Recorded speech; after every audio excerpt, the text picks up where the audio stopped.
What makes a story last forever? Is it the sheer scale of armies clashing, or the quiet courage of a few who dare to stand against thousands? Over 1,300 years ago, one man's refusal to bow to a tyrant lit a fire that started a battle. This wasn't a fight for land or for power. It was a fight for principle itself. This is the story of how a flood of promises for loyalty turned into a devastating betrayal, and how a brutal massacre became one of history's most powerful symbols of sacrifice. This is the story of the Battle of Karbala. Our story starts in a time of turmoil. The early Muslim community was deeply divided, and after years of civil war, a fragile peace was brokered. Hassan, the older grandson of the Prophet Muhammad, gave up his claim to leadership to a man named Muawiyah, hoping to end the bloodshed.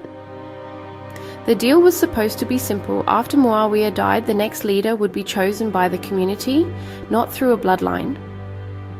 But that promise was shattered. In a move that would change history forever, Muawiyah appointed his own son, Yazid, to succeed him, creating a dynasty. This wasn't just a political maneuver, it was seen by many as a betrayal of Islamic principles, and opposition grew quickly. Yazid's character and lifestyle were viewed as corrupt and a dangerous turn away from the faith.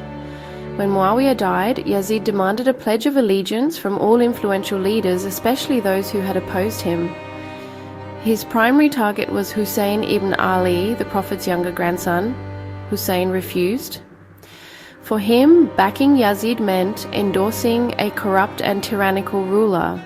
His defiance wasn't a power grab, it was a stand to protect the very soul of his grandfather's community from what he saw as a hijacking. As word of Hussein's stand got out, a glimmer of hope emerged. The people of Kufa, a city in modern-day Iraq, sent a flood of letters, hundreds of them, begging Hussein to come and lead them in a revolt against Yazid.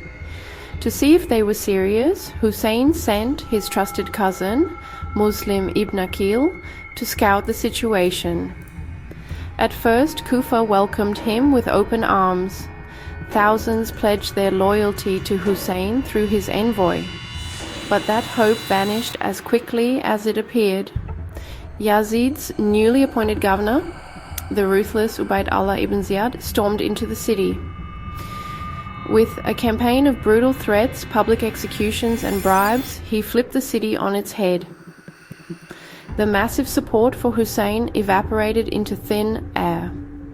Muslim ibn Aqil was hunted, abandoned, captured and killed. The people of Kufa had betrayed him. Hussein, who was already on his way, had no idea how completely he'd been abandoned. By the time he heard of his cousin's execution, it was too late. His path forward was blocked by Yazid's army. Hussein's small caravan, a group that included his family, women, children, and his most loyal companions, was forced off the main road and made to camp in the dry, desolate plains of Karbala. There they were surrounded by an army that dwarfed them. Estimates of Yazid's forces range from 4,000 to 30,000 soldiers. Hussein had just 72 fighting men. On the night before the battle, Hussein gathered his small group. He put out the lights and told them they were free to leave, to slip away into the darkness with no shame. He absolved them of any oath they'd made to him. Not a single person left. Their loyalty wasn't just to a man, it was to the cause he represented. The last days were pure agony. Yazid's army blocked their access to the nearby Euphrates River, cutting off their only water source in the blistering heat. The thirst was unbearable, especially for the children. On the 10th day of the month of Muharram, a day that would forever be known as Ashura, the battle began. One by one, Hussein's companions and family members fell, each showing incredible courage. His son, Ali Akbar, fought fiercely before he was killed. His half-brother, Abbas, became a legend of loyalty, dying while desperately trying to get water for the children in the camp. In a moment of almost unimaginable cruelty, Hussein's 6-month-old infant son was shot and killed by an arrow while being held in his father's arms. The sheer injustice of the situation was so powerful that it even moved a commander from the other side. A man named Hur al-Riyahi, who had initially blocked Hussein's path, was so struck by Hussein's principled stand that he defected, joining his tiny band to fight and die for what he now believed was the side of truth. Finally, Hussein, himself wounded and exhausted, stood alone. He fought until he simply couldn't anymore and was martyred. In the immediate aftermath, it looked like a crushing defeat. Hussein and his followers were gone, and the women and children were taken captive and marched first to Kufa, then to Damascus. But the story didn't end there. The powerful defiance of the captives, especially Hussein's sister Zainab, who delivered a fiery sermon in Yazid's own court, spread the story of what really happened at Karbala.